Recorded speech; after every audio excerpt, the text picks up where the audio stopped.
Muito bem, amigos do Notícias Agrícolas, de volta com vocês ao vivo aqui para nós falarmos sobre o dinheiro resultante da produção de soja, de cereais, de milho, etc. Mas, essencialmente, nós vamos falar sobre administração financeira, vamos falar sobre gestão dentro da propriedade, uma condição que todo mundo diz que entende, né? Todos nós negociamos, os produtores negociam sua soja, mas poucos conseguem realmente ter tranquilidade na sua administração financeira. Sobre isso, eu estou convidando o meu amigo Paulo Nicola, que está conosco ao vivo, direto de Santiago, no Rio Grande do Sul. O senhor Paulo Nicola é um empresário de sucesso e também um produtor de referência no Rio Grande do Sul e de todo o Brasil. Paulo Nicola fez 2 livros, o primeiro, ele escreveu A Lógica da Economia Rural, e o segundo, que é o mais bem atual, é esse daqui, Lucre Sempre com a Soja. Vamos falar disso porque esse sempre é que me chamou a atenção. Por quê? Bom, primeiramente, Paulo, seja bem-vindo. Muito boa tarde. Obrigado, João. Boa tarde. Uma satisfação bem grande, João. Muito bom. Estar no teu programa. Muito bem. Então, assim, vamos fazer uma pequena contextualização, né, Paulo? Porque nós vamos falar de um assunto que todo mundo vai ter maior interesse em ouvir. Mas hoje, né, os preços da soja foram excepcionais mais uma vez, né? A maioria dos preços ficaram, em boa parte do dia, acima de $9 por bushel lá em Chicago, com o prêmio $10 por bushel, $10. E graças ao nosso câmbio, né, dentro da roça, R$100, se não acima, dependendo dos fretes, etc. Muito que bem. Outra contextualização que nos leva a dizer isso, do início da nossa conversa, Paulo, é que com esses preços, comparando a média dos preços das últimas safras, a soja está cerca de 30% acima da média. 30%. Com uma lucratividade nesta safra, comparando a média, de 25%. E mesmo assim, Paulo, tem gente que está, né, enforcado, quebrando, não conseguindo administrar. Aí você vem com o seu livro e diz assim, lucre sempre com a soja. Aí o nosso telespectador, o produtor vai dizer assim, Paulo, com $10 até eu. Mas você está dizendo que na média, até mesmo quando os preços caem, a lucratividade se mantém para quem consegue fazer média? Por favor, nos explique isso, Paulo. Tá, João, eu justamente já coloquei esse título, Lucre Sempre com a Soja, que é para chamar a atenção, principalmente do pequeno e médio produtor, né? O grande produtor, ele é bem capitalizado, ele tem um bom sistema de contábil, financeiro, mas a preocupação e o meu foco, João, sempre foi o pequeno e o médio produtor, né? Inclusive, deixa eu ver se consigo me explicar, todo e qualquer produtor que não entrega, digamos assim, que entrega seu produto em cooperativa ou em armazém, ele perde muito. O pequeno e médio produtor, eles não têm uma estrutura de armazenagem. Por exemplo, eu vou te citar aqui, a Agropan, aqui na nossa região, que a Agropan está situada, a cooperativa, está situado na maior região produtora de soja aqui do estado, né? E eles têm lá, João, em torno de 1.800 associados, né? João, somente 10% dos produtores têm unidade de armazenamento própria, ou grupo de familiares que depositam ali. O resto dos produtores, eles entregam produto na cooperativa. Então, para eles não interessa muito, digamos assim, o mercado internacional, porque eles têm que comercializar ali e o preço ali é pedra. Você não tem mais o que fazer, né?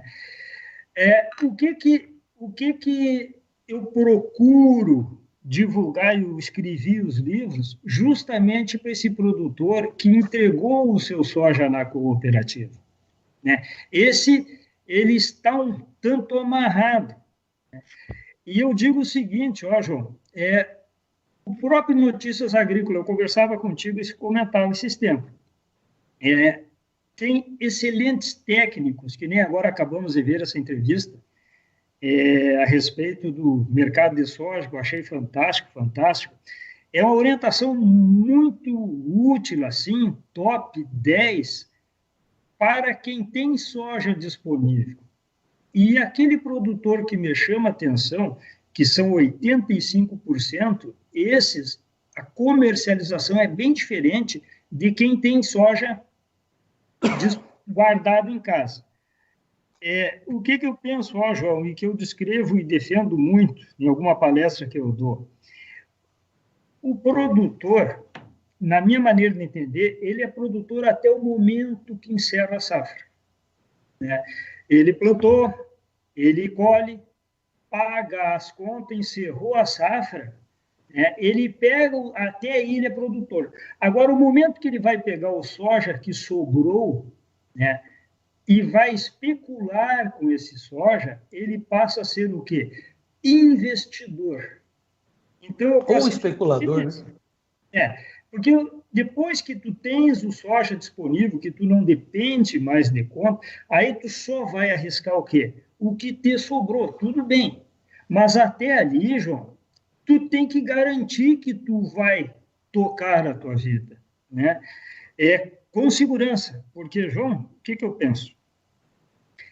Quem se propõe a administrar qualquer atividade que domina os contratempos, domina os gargalos, ele é obrigado a administrar para superar dificuldades. E eu não aceito, João, eu não aceito que alguém diga que vai mal na agricultura, principalmente na sojicultura, porque um ano fez seca, ou outro ano o preço está baixo e é por isso que eu estou mal. João, em qualquer atividade, se tu fracassou, se tu quebrou, é porque tu não administrou bem. Qualquer atividade que exista. Então, o produtor, ele também vai ter que achar um jeito, e existe, João, pode ter certeza, de ir bem sempre com a lavoura de soja. E é o que eu procuro demonstrar ao longo do todo o trabalho que eu fiz. Tá, deixa eu dizer duas coisas, então. Três, na verdade. A primeira é que nós estamos iniciando aqui com o São Paulo, Nicola, uma tentativa, vamos ter êxito, de fazer uma série de reportagens onde a gente vai tentar auxiliar os produtores, esses 85% que o São Paulo Nicola citou, que não são os empresários, que não têm soja disponível, né? Que são os produtores rurais, a entender melhor o mercado, né? E ter lucro sempre, como ele diz. A segunda coisa, eu quero fazer até uma espécie de uma meia-culpa, porque nós aqui achamos que nós temos muito êxito em informar aos produtores, empresários que entendem o que é um bushel, como é que se negocia na bolsa, que a bolsa sobe e desce, essas oscilações. Mas o seu Paulo está nos chamando a atenção, e faz muito bem, e nós temos que prestar muita atenção nisso, de que a grande maioria negocia por sacas. Os preços de Chicago são decorrentes para ele do dia a dia. O importante para ele é a saca. Por isso que eu pergunto, São Paulo, agora. Normalmente é o próprio site, Notícias Agrícolas, mas todo o contexto da soja empresarial valoriza muito a produtividade. O produtor tem que chegar a 90 sacas. E você diz de novo aqui em nosso livro, né, que é mais importante quantas sacas de soja sobram para o produtor. Então, São Paulo, é mais importante o que sobra do que a própria produtividade? João, são duas épocas totalmente diferentes. Tá? Até um passado recente, mas passado, questão de 3 anos atrás, coincidiu com o primeiro livro que eu escrevi, o produtor, ele era, digamos assim, ele perseguia a produção, mas isso tem uma explicação, João.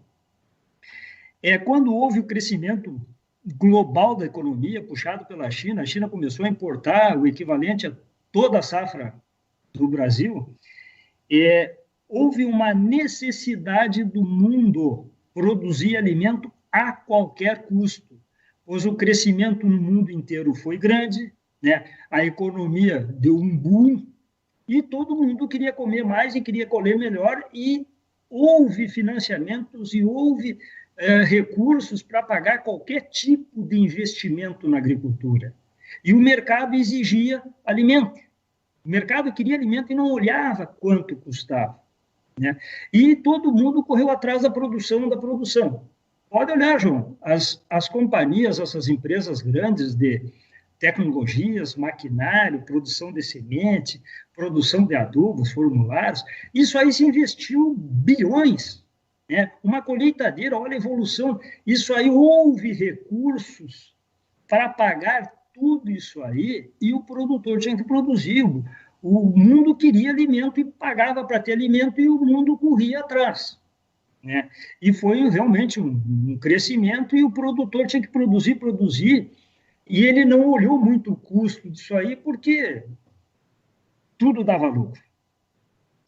Só que, João, agora mudou o ciclo, né, João? Agora a economia estabilizou, né? Tem uma competição muito forte no mercado, né?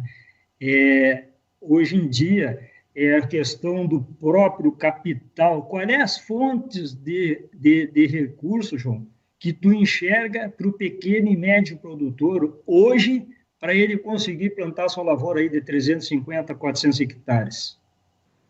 Pois é. A gente só tem o Plano Safra. Tá, e o Plano Safra, muito bem. O Plano Safra parece que tem um limite, parece não, tem um limite por CPF. Tem. Tá. O recurso que ele tira lá, ele não consegue plantar. Se ele entrar nos recursos livres do banco, os juros inviabilizam, porque as margens de lucro reduziram bastante, né, não? Então, aí começa o nozinho da questão. Da onde o produtor tira recursos para tocar a função dele? Quem abre uma padaria tem que ter recurso, quem abre uma farmácia tem que ter recurso. E o produtor? Né? O único lugar hoje em dia que o produtor, além daquele plano safra, que é um valor mínimo em relação ao que ele precisa, ele tira do lucro dele. Ele é obrigado a ter lucro para se autofinanciar. Nós estamos no Brasil, não podemos esquecer. Qualquer lugar fora do Brasil, existe uma política agrícola bastante intensa de proteção que o governo dá ao produtor. Até antigamente tinha preço mínimo, você lembra? Tinha preço mínimo do soja, preço mínimo do café, preço mínimo do arroz. Né? Isso aí não tem no Brasil. Né? E a nossa política agrícola do Brasil é péssima, e o produtor aqui tem que se virar nos 30. E ele é obrigado a fazer dar lucro. Porque, queira ou não queira, se ele não fizer dar lucro, ele não vai conseguir fazer a roda girar. Então, o meu foco é o quê?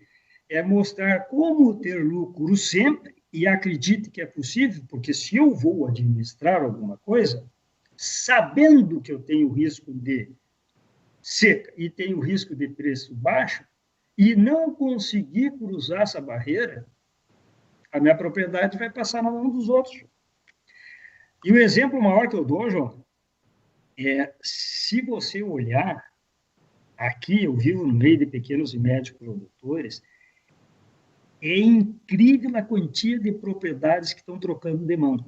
Eu vou te dar um dado incrível. Conheço produtor que tem em torno de 130 contratos de arrendamento. Sabe o que é isso, João? Nossa. São 130 pequenos e médios produtores que não acharam o caminho de como fazer a propriedade dar lucro. Isso aí já aconteceu no passado, João. E posso acrescentar, São Paulo? Posso acrescentar? Pode, porque assim, a gente está evitando de querer ser sensacionalista, no que não precisa, mas o que o São Paulo de Cola está nos dizendo, meus amigos, é que ele está extremamente preocupado com a possibilidade de mais gente sair do ramo. Porque, assim, e de outro lado, olha que coisa surpreendente, ao mesmo tempo o São Paulo fala que para ter lucro é fácil, basta anotar, né? Fazer médias e controlar os gastos. E mais, vou fazer uma revelação aqui. O São Paulo vai dizer para a gente nas outras reportagens, nas outras entrevistas, que ele próprio tem uma retirada acima de 10 sacas. Chuva ou faça sol, ou seja, preços altos ou preços baixos, ele mantém a média e tira 10 sacas de lucro para ele. É isso, São Paulo? Exatamente isso aí, João. Tá? Porque se eu não fizer isso, como é que eu vou sobreviver? Né? Eu dependo da minha atividade tem que estar bem. Mas, João, nós passamos por um processo bem igual a esse que nós estamos passando agora. Né? Você se lembra quando houve esse boom em tecnologia que sobrou? Quando é que se imaginava na época, João, que um tratorista fosse subir em cima de um pulverizador guiado por GPS, ele lidar com concentração de cauda, ele lidar com regulagem sensível? A evolução da tecnologia foi acompanhado pela evolução do produtor. O produtor evoluiu muito. Dizem que aconteceu isso, eu tenho dúvidas. Tá? Porque olhando o que está acontecendo agora, e não é questão de sensacionalismo, é uma questão de reflexão, João. Raciocina comigo. Eu não acredito que mais que 60%, 70% dos produtores tivesse aprendido a lidar com a tecnologia. Eu acho que 60%, 70% dos produtores não conseguiram acompanhar a tecnologia e saíram do mercado, abrindo espaço. O filho, que tinha a cabeça mais aberta, foi ficando na propriedade, as propriedades, em pouco menos de 10 anos. Se tu entrar em qualquer propriedade hoje, ninguém fala mais da dificuldade que tem de lidar com essa tecnologia. Isso foi o passado, João. Hoje, o que o produtor precisa fazer? Antes era produzir. Agora ele precisa fazer da lucro, João. E o que eu estou enxergando? E eu escrevi isso, João, já há 3 ou 4 anos atrás, e eu escrevi que nos próximos 2 anos, quer dizer, já até passou o tempo, que os produtores que não aprendessem a fazer a administração da sua propriedade, fazer a gestão financeira da sua propriedade, porque aquela parte técnica, ele já domina 100%, só ficou quem domina. E, João, está muito perto de acontecer de quem não souber lidar com a parte financeira da sua propriedade, ele vai entregar a propriedade para outra. Esses 130 produtores que entregaram a propriedade, João, e eu trabalho muito na área rural, e sou testemunha da quantia de pessoas que estão inviabilizadas de continuar plantando.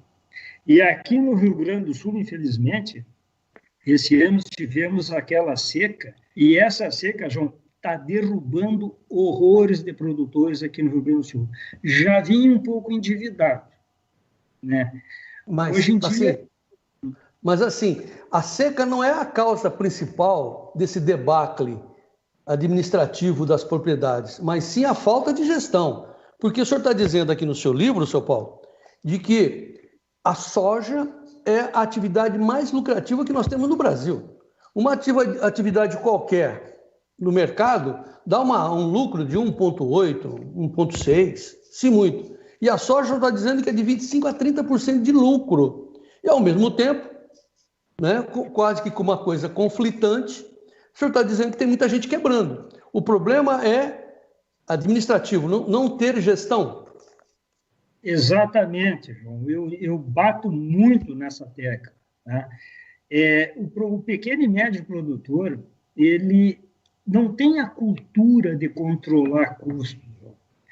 Olha só, se o produtor... Eu não conheço produtor que tenha planilhas de custo adequada, né? Que controle os seus custos. João, se eu não consigo controlar quanto eu gasto, e tenho certeza, e vou provar que o produtor também não sabe quanto fatura, parece um absurdo no primeiro momento, mas nós vamos ver que é uma realidade, se não sabe quanto é que fatura, e não sabe quanto ele gasta, qual é o custo da sua atividade, como é que ele vai saber o que sobra, João? Me explica.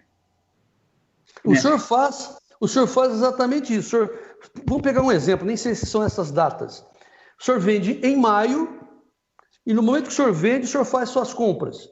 De modo que o senhor já tem os preços tanto de venda quanto os preços de compra. É quase que isso aí, João. É quase que isso aí. Eu acho, João, inclusive, que tem algumas orientações que os analistas fazem que eu discordo totalmente. Né? E aí no teu canal, né, que, como eu digo, ele vai de norte a sul no Brasil e tem, olha, Graças a Olha, Deus. todos os cérebros que tem do agronegócio estão, e as grandes empresas todas estão aí.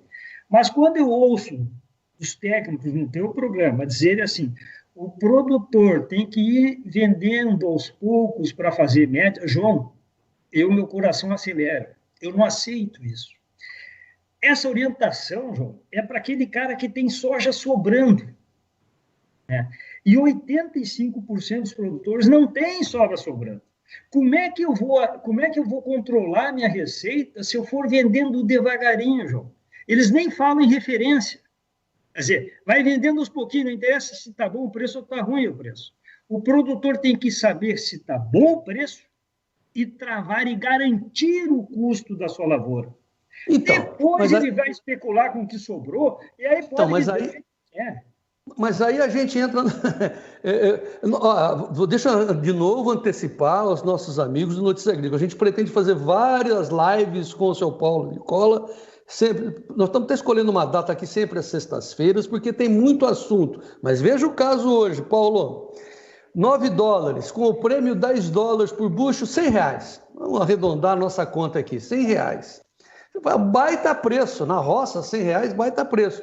Ouvindo o que você está dizendo, vamos liquidar, vamos garantir. Vamos imaginar que eu tivesse gasto R$50 para fazer aquele hectare, estou vendendo, desculpe, a saca, R$50, estou vendendo assim, olha que baita lucro que eu estou tendo, 50% de lucro, pimba, liquidei. Só que a gente sabe que o mercado é dinâmico. Pode ser que amanhã caia para 90, mas pode ser que amanhã suba para 110. Eu vendi hoje, eu não deixei de ganhar 10, Paulo? João, essa é a tua realidade. Você está falando do grande produtor. Agora raciocina comigo, tá? Eu sou capaz de apostar contigo que o pequeno e médio produtor não dá 10% que ainda começaram a fazer compras para a próxima safra. Essa disparada do dólar, esse produtor, pequeno e médio produtor, começa que ele não deve ter soja armazenada hoje, concorda? Não tem o que vender.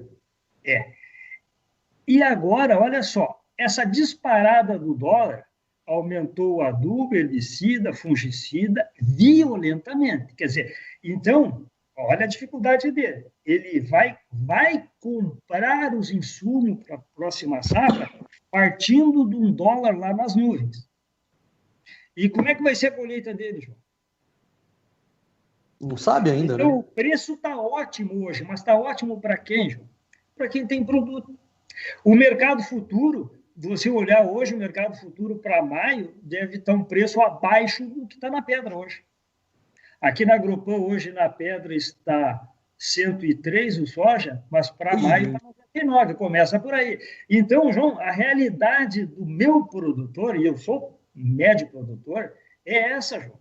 Se tu não tiver construído a tua liquidez com um pouco de lucro, para te impor um respeito hoje e ter adquirido o teu produto e travado o preço para garantir, né? Então, essa realidade que tu conta é muito linda, é muito maravilhosa. Agora, a rotina de 85% dos produtores, João, e é isso que está me trazendo até você, né? É que é diferente a rotina. Muito bem. Nós vamos tentar, com o seu Paulo Nicola, mostrar para esses 85% dos produtores que é possível ter lucro fazendo médias, anotando, tendo dados e tendo, olha a segunda coisa que o seu Paulo está nos dizendo, tendo a necessidade de ter liquidez, ter dinheiro na mão para fazer o melhor negócio na hora certa, as compras na hora certa. Senão você fica eternamente endividado. Não é assim, seu Paulo, que o senhor está nos explicando? João, me dê uma atividade comercial ou industrial que não precise de um capital de giro. Uma. Quem for abrir uma padaria ali na esquina, que eu vivo dizendo, não tem que ter um capitalzinho. Qualquer atividade, João, e o produtor precisa ter um capital mínimo para poder fazer com que a roda gire. Se não olhar esse foco, aquilo que eu te disse, João, quem não souber fazer a administração da sua propriedade, então, não vai fazer a roda andar. Então, assim, vamos dizer que ele consiga um bom lucro nesta safra.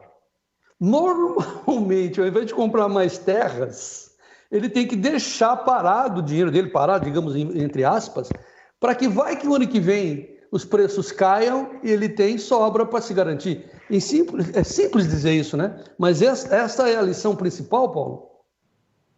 É praticamente essa aí, João. O foco é quase que esse aí, né? O produtor de soja, João, ele lida com, digamos assim, na hora da colheita, entra um valor muito grande para ele, né? E muitas vezes ele, digamos assim, por não ter o controle das despesas, ele vê aquele volume de dinheiro e não sabe o que pode gastar daquilo ali, né? E o produtor, o sojicultor, tem na cabeça que liquidez tu consegue em 1, 2 ou 3 safras. E aí é um grande erro. Qualquer negócio vai evoluindo. Quantos anos tu levou para estar com o teu programa hoje aqui? 20. Qual empresa 20 que anos. grande? Não, as coisas, a roda vai devagarinho, João. Então, tu economiza 10%, no outro ano mais 10%, aí um ano tu compra. Eu vou te contar uma história. Ó. Eu, quando era gurizote de 12, 13 anos, nós tínhamos uma empresa, Nicola Máquinas e Implementos Agrícolas. Tá? E eu ia fazer chimarrão, a minha família sempre acordou cedo, tipo 6:30 da manhã já está todo mundo tomando chimarrão e começava a chegar os produtores, e ali eu me criava, ouvindo as conversas dos produtores. E naquela época, João, inclusive eu descrevo no meu livro, quando estivesse colhendo a safra, todo e qualquer produtor, todos, começavam a colher o soja, a primeira coisa que eles faziam era correndo comprar o adubo. Porque eles, na cabeça dos produtores, que eram muito menos técnicos e, digamos assim, menos conhecimento de números, de conta, eles só se preocupavam com duas coisas. Primeiro, comprar o adubo correndo, com o primeiro soja que tinha, e guardavam a semente em tulhas. Eu conheço um produtor aqui pertinho que tem uma tulha enorme de grande que ele colocava toda a semente dele. Depois que ele colhia, que ele guardava a semente e guardava o adubo, bom, a próxima safra estava pronta. Era uma maneira de tocar. Inclusive, isso aí originou um problemão para o agricultor de hoje em dia, né? As empresas usam esse artifício, João, da paridade de troca. Então, é a coisa mais linda de se ouvir. Aproveite e corra comprar o adubo, porque hoje, com 1,1 saco de adubo, de soja, você compra um saco de adubo. João, isso aí, João, é um absurdo, é um abuso por cima do produtor. Esse dado é de 40 anos atrás.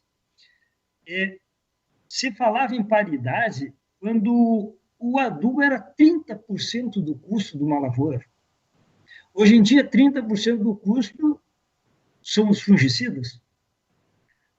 Os encargos sociais da mão de obra não chegavam a nem perto do que é hoje. Então, o adubo deixou de ser o foco principal. E, seguidamente, eu ouço aí até no Notícia Agrícola. A paridade para comprar. Não existe mais isso, João. Isso aí ficou, é coisa do século passado, João. Sim. Né? E as empresas, para motivar a compra do adubo, usam isso.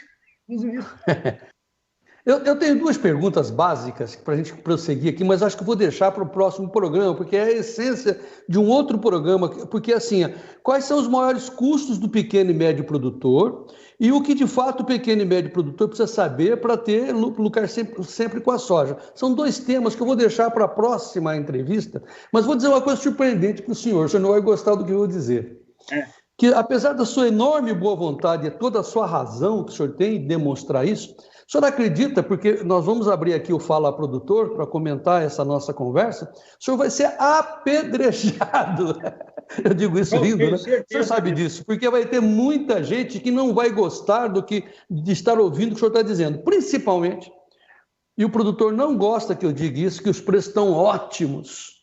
Né? O pessoal gosta de preços ótimos, mas não gosta que a gente diga isso, porque a realidade é diferente entre os produtores. A gente sabe disso, não é? Aí, quando eu digo que com base nos seus dados, nós vamos mostrar os seus dados mais à frente, que com base nos preços médios, a soja está 30% acima. O produtor fala, não, João Batista, cala a boca.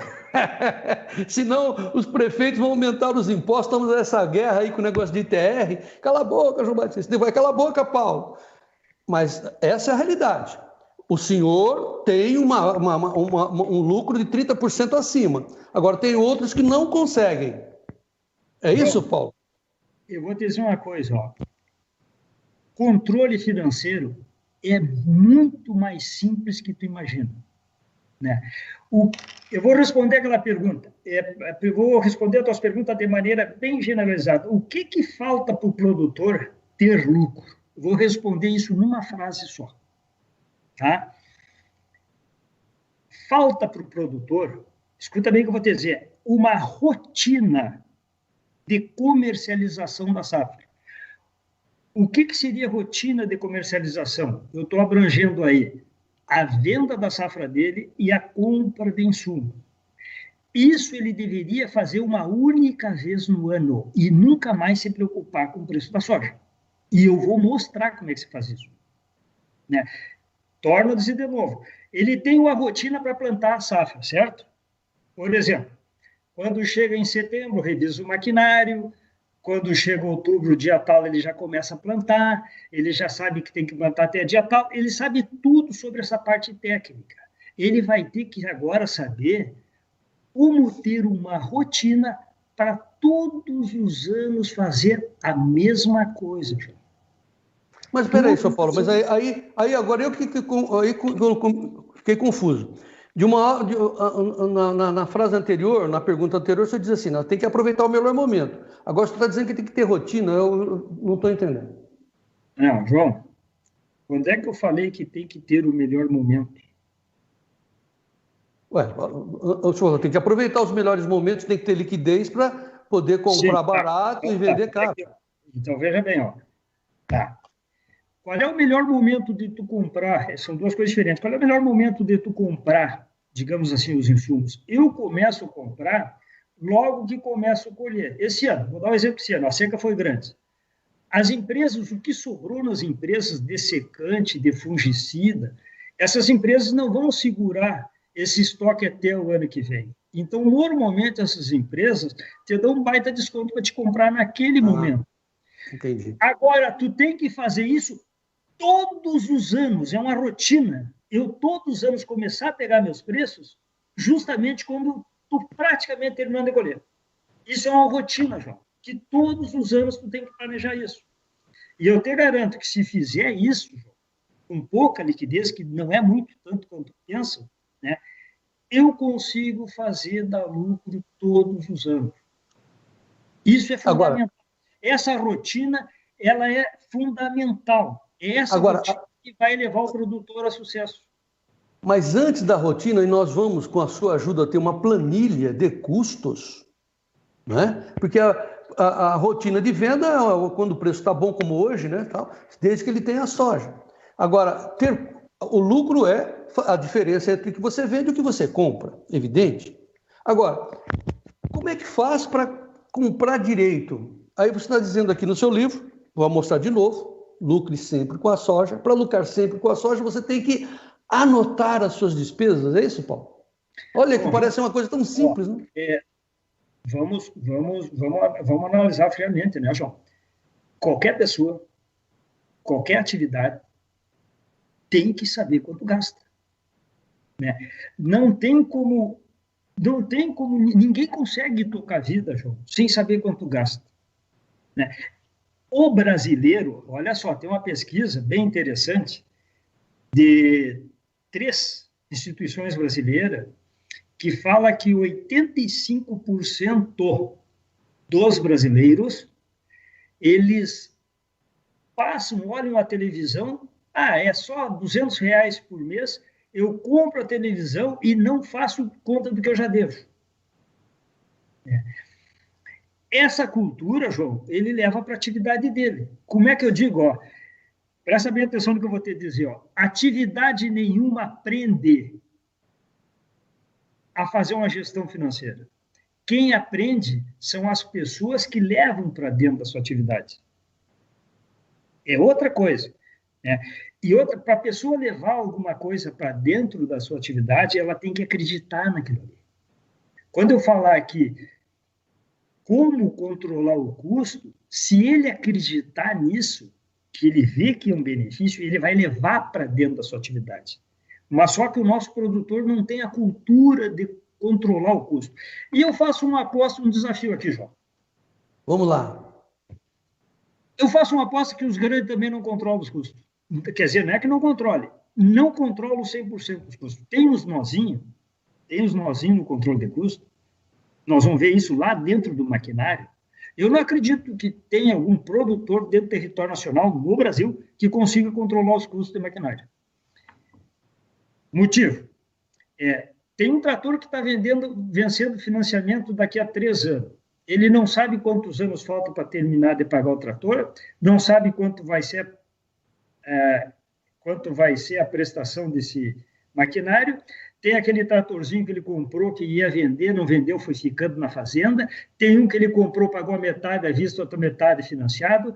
E eu duvido que ele saiba, quando chega no fim do ano, qual é o valor total do equipamento que ele tem para vender. Isso é um nó bem interessante, que foi o nó que eu mais gostei. E diria mais, né? Eu também duvido que ele saiba os custos fixos que ele tem com aquele maquinário que está dentro da propriedade dele.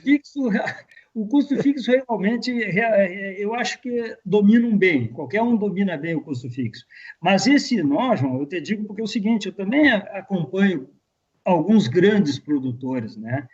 E eu já me envolvi com grandes propriedades. E realmente é muito difícil controlar o custo do maquinário, João, mas é possível. É possível. São Paulo, a conversa está boa, só que nós precisamos dar um encerramento nela, dizendo aos nossos produtores que nós estamos abrindo uma conversa, abrindo um tema fundamental, essencial para a sobrevivência dos produtores.